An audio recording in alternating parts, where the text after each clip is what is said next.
ये साकड घाली तो गाभाऱ्यात माथा, आभाळावरून राहू दे र किरपा, नमन तुझे मी करीतो र देवा, भरून झरू दे तुझी चर किरपा.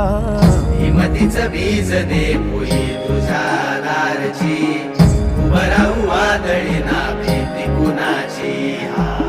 साथीला तू उभा मी वाट चालतो, खडतर वागडी असो दूरची.